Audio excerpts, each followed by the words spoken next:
Kalau emas dekat public gold ni, dia ada dua bentuk. Satu dalam bentuk bulat, dinar kita panggil. Satu lagi dalam bentuk 4 segi. Kita panggil gold bar. So, mana satu yang lebih baik? Dua-dua pun bagus, dua-dua pun best, dua-dua pun emas, dua-dua pun tulen 999. InsyaAllah kalau tuan membeli yang betul lah. Okay? Jadi beli dekat public gold sebab public gold ada kilang emas. Dan kita memang jamin insyaAllah emas tu tulen, tuan-puan.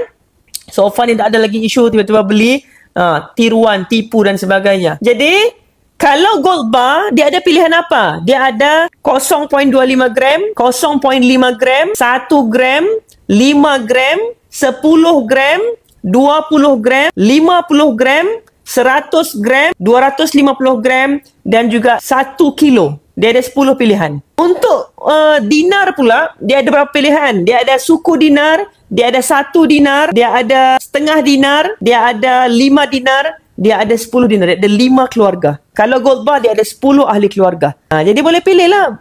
Sikit-sikit lah. Start menabung, tambah lagi. Mungkin start dengan 0.5 gram.